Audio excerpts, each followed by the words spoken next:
Hey, what's up, everybody? Welcome back to Frequency Control. My name's Sean Adkins, and this is Bowie. We're just about to dig into records that people listen to. At least I know I especially do, but these ones are just masterful production. The production on it's just so crystal clear or alternative. And so let's dig into it. Yeah, the production, that's one of my favorite things. That's what I love to do the most in the music industry is produce records. So here we go. We're gonna start with this one. Faith No More, Album of the Year. So Album of the Year, I remember bringing in the Deftones back in 2011 to my old place called the Rock Shop. And the guy would use this to test the system out. And yeah, it was mouth to mouth, man. That song's crazy. And you know, the production on this, it's just not like a rock band. It has like almost an industrial aspect to it. The sounds sort of pushed together, especially with Mike Patton, the singer's voice. There's a lot of stuff happening in the background. So definitely check this out. Hopefully they start repressing Faith No More albums, because this one's really good. Album of the Year. It's one of the last ones they did before their hiatus. And then they took like a hiatus for like 12 years. So yeah, Faith No More, Album of the Year. Check that out. So the next one we got is MGMT, Oracular Spectacular. This one is, it's a trip, straight up. I don't know. I guess they sort of talk about everything that's mind expanding in a way on this. This is just nuts. So what they do with melding the frequencies together and having 808s and more industrial-ish tones, it's really cool, man. They get really clear and then they'll just muddy it up right in front of you on purpose. So that's the kind of stuff I really like, is purposely muddying stuff up. And it's just, it could open you up wide and close you down low. There's lots of ups and downs. Check this out, Oracular Spectacular. So good. Okay, the next one we got, oh man, this one is one of my favorite albums of all time. Beck, Morning Phase. Oh my God. Beck's one of my favorites. This one right here, you know, like in the Grammys, you know, rock never really made too much of a deal. You know, it was more along the lines of, you know, Beyonce winning and blah, whatever, you know. But he actually beat Beyonce for Album of the Year with this album. And everybody's like, who's Beck? But and he deserves it. He did this himself with his own money. He wasn't on a major record label, you know, pushing him. He's the boss. So this album, just the clarity of it. And he uses a lot of backmasking. That's what that means, is turning sounds backwards, and they just sort of fluctuate in and out of, I don't know, the consciousness of the pop song itself. But this is almost acoustic based all the way through. But there's a lot of sort of like drone-ish. There's like a really sad song on it, but it's I don't know, man. Like if you're coming down, this is the one right here. This is the master right here. So yeah, Morning Phase. Okay, this one, I think this changed heavy metal in a way, because of the production on this album. Astro Creep 2000, this is White Zombie. The production on it is almost like an industrial backing track going on like through the whole thing, and then there's just so much like packed into the sound of this. So, but yeah, my favorite on here is the last song, Blood, Milk, and Sky. Man, so good. You've probably heard stuff like More Human Than Human. Let's see, what else? Yeah, I mean, all these songs are just incredible. So yeah, check this out. And then we got Phoenix, This is an incredible album. Actually, Beck, he produced the first two albums, but this one did not involve Beck. He might play on it. They have a bunch of different people that play on top of the band itself. Man, this album I've listened to so many times. It's always a go-to, like when I get into the record store and I play stuff. I always go back to this. This will make you feel good, but the bass tones of it, yeah, the bass tones are just so awesome. When it comes down to the kick drum sound, it's just so rounded. Yeah, and then they're using like keyboards to like have synth lines just sort of thrown out there. But the production that they're doing is more so inside, so you could enjoy the song as is. But if you listen really close, there's a lot of stuff going on.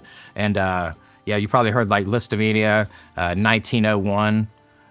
My favorites are like the instrumentals, like Lasso's awesome.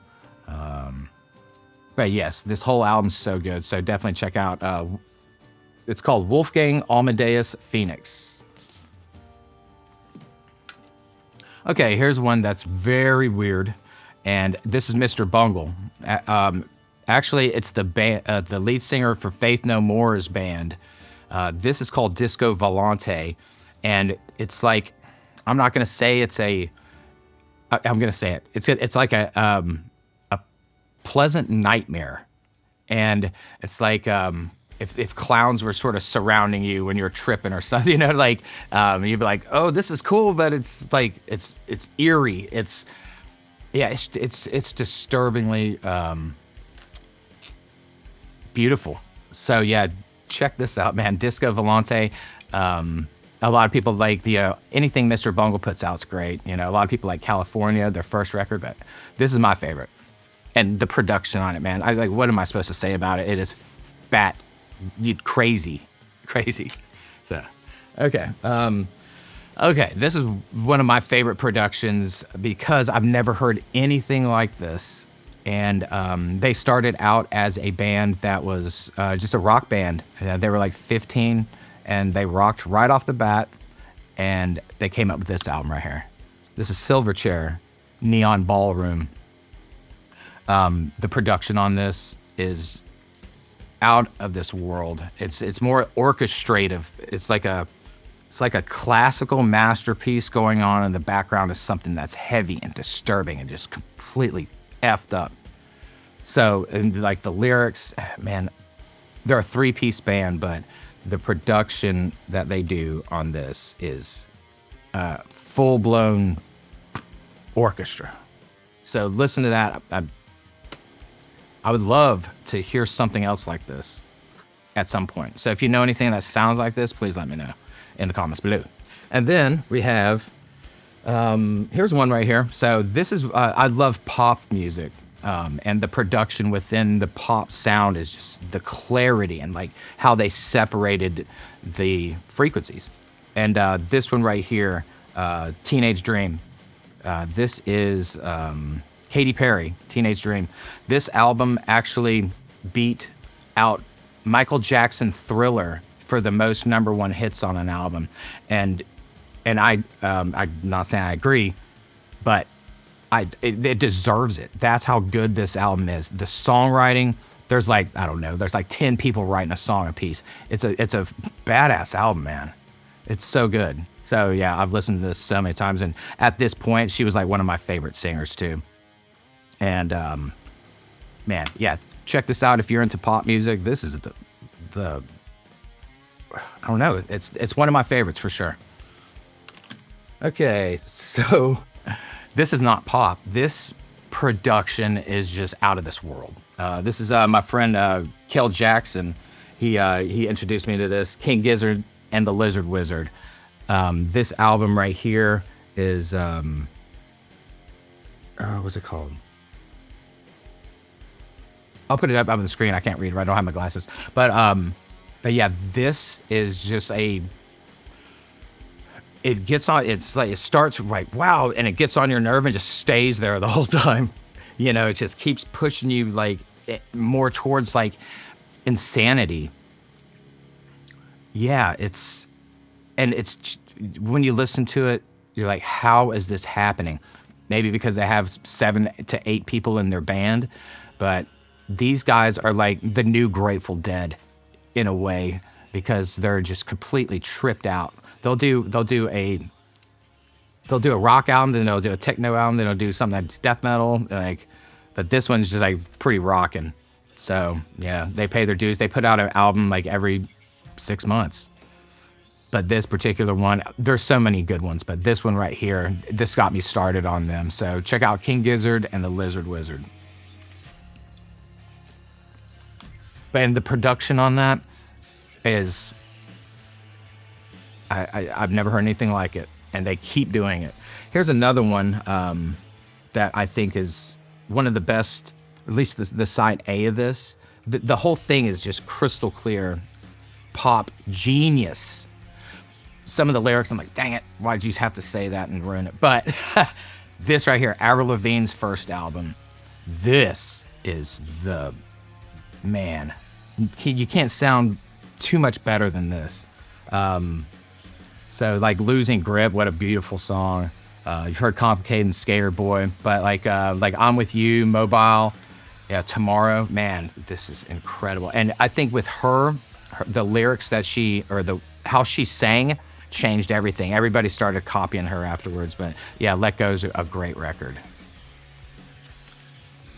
And then we got, this is another sort of like poppy rock, sort of heavy album, Hoobastank, The Reason. This, man, if you've ever been in a relationship, the lyrics on this, it brings throughout the ups and downs. And the production on this, the drummer, the bass player, and just everybody on this album just like killed it so well. So yeah, definitely check out The Reason, Hoobastank. Okay, so I'm gonna give because this is about production, I love production, I'm gonna give myself a shout out. So this is my debut album. It's Shauna Adkins, This Is. And I have 14 songs on this that each song is different. So I'll start with something that's sort of like eerie and, or I'll start with classical, then I'll go to like eerie rock into like outer space, and then back to like folk, to punk, to emo, to very heavy. So I like every type of music. So yeah, definitely check out my record. It's for sale at Background Records. You can check it out, of course, streaming it. Sean Adkins, This Is. And the amount of production that I put in this, it's all in the background. Trust me. I spent 10 years, I spent a year a song on this because I went way into it. And it's not as loud as the other ones, but I've refused to master it because it took away the magic. So just turn it up a little bit, and hopefully you like it. And those are some of my favorite albums that have ever been produced, from sound to just, I mean, the whole gambit. And this is great. Thank you so much for your support. Frequency Control. So you definitely check out Background Records if you're ever in the Fayetteville, North Carolina area. And yes, everybody stick around for this next video. Like, subscribe, and put comments below. Later. Baby.